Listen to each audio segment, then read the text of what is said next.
Jennifer Marsman, and I'm live from Build 2016. And with me today is Anna Roth from the Cognitive Services team. Anna, what's your role on the team? I'm a program manager. Excellent. And Cognitive Services has been one of the big things that we've seen nonstop at Build 2016 this year.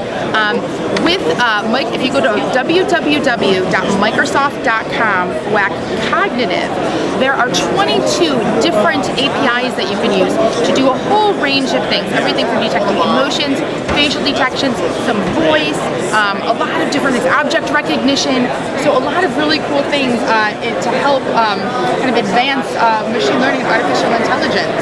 Absolutely. So we've been really excited with our sort of what's come out of Build this year. You know, we have technology from Bing, from MSR, from C&E, and people all across the company have actually contributed APIs to our cognitive services rollout. So it's been super exciting to see, you know, what's been put together and also what our customers are saying about it.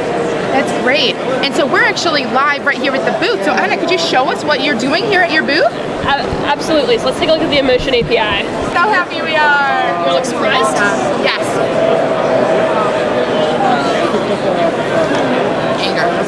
So,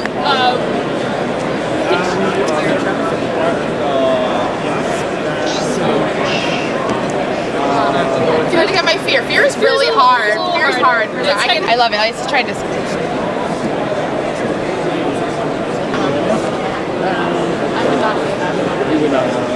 See from this demo, it looks like what is clearly happened is, first of all, number one, it's recognizing our faces. So you see the facial detection by a bounding box appearing upon our faces in that live video stream.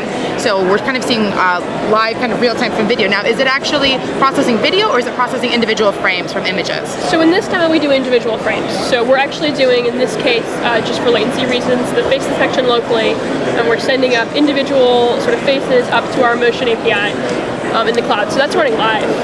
That's great, and it looks like there are 8 different emotions here that it's able to capture. Correct. So we have happiness, sadness, surprise, disgust, contempt, fear, anger, and then neutral. That's awesome, and it's cool. It looks like it's showing kind of cumulatively the aggregate of all the emotions. So when both of us were looking at the board together at this demo, it was showing kind of a sum total of our emotions, our overall emotional state. Is that right? That's right. So in this demo, that's how we do it. In part because we actually released some video APIs at Build this year.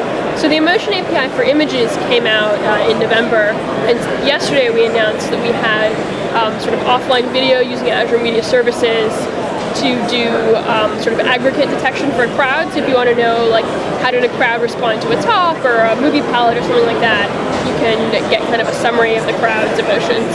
That's amazing. I even think of just like kiosks and like in a storefront type scenario, and having a window display and having people walk by and looking at your the things that you have to sell, and just kind of getting a sense for the emotion. Or even like at a trade show like we do here, just being able to see people's reactions to technology is very, very cool, very, very powerful. Yeah, it's been really exciting. I think of what makes Emotion API really compelling is this is a kind of interaction that like you and I do totally naturally, right? Like I smile at you and you smile back, but it's unconscious, you don't think about it. But computers haven't been able to take this as a signal before. It's been totally obtuse to them. And so, with all the great work that was done at MSR to build out this technology, now you have an ability to take a whole new signal into your application or service. So let's talk a little bit about the machine learning behind this.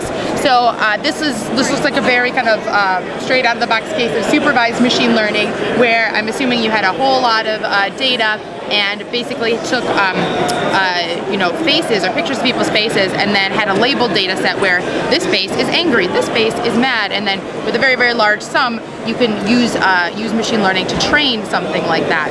I'm impressed with how well it's done on a variety of different people. I assume you had a very, very large data set, and we're looking at things like making sure you're getting data across ethnicities and across ages and all of that sort of thing. Were there children? How well does it work on children?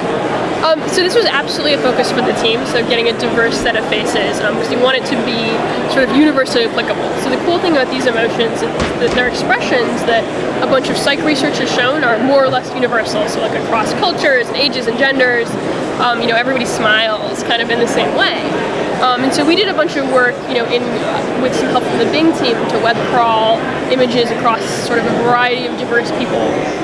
So when we had this data labeled, we were getting, stuff that would be robust across different groups of people.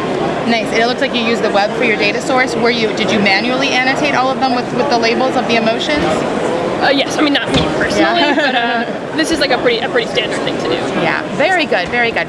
And then what kind of machine learning algorithms were you using under the covers? I know in other videos we've talked about some of the differences between Bayesian networks versus decision trees versus some of the new stuff with neural nets and deep learning specifically. What kinds of algorithms were you guys looking at?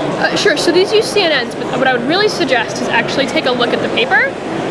So the paper is sort of the background of the research, and what you see in Emotion API is a little more advanced. But if you go to the Microsoft Research website and look up Cha Zhang's recent paper on emotion detection, you can learn for yourself. Awesome. Oh, that sounds like a great resource. That'd be very, very cool to learn more. All right. Well, I love this. Now, if people want to go ahead and play, these APIs are all available today for download. Again, the URL is www.microsoft.com/cognitive. And 22 different APIs that are all kinds of fun. Can you name any of the other 22? I'm going to give this is on-the-fly quiz here. I think I can name most of the 22, but it may take a while. Yeah. So we have, I think some of the really exciting ones have been generating a lot of interest. There's our face and vision APIs, video, speech, custom speech recognition. There's LUIS, which people have just been losing it over. Yes. Which stands for Language Understanding Intelligence Service? Correct. It's a way to do sort of very easy natural language interactions with applications by giving it a handful of examples as opposed to having to, programmatically train this whole system by yourself. Yeah. So we have all the Bing APIs, which are new. So this has been really exciting, actually. One of the big announcements that we had is that we've taken on 5 APIs from Bing, sort of in partnership with them as a part of Cognitive Services. So there's wonderful APIs for video search and news and image, and just general web. So that's been really exciting. Very, very cool. Well, thank you so much for your time today, Anna. And if people want to follow you and just keep abreast of what's going on here with Cognitive Services, how can they follow you?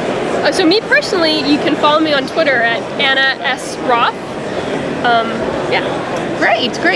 And then again, www.microsoft.com/cognitive. Try it out for yourself. Thanks a lot from Build 2016.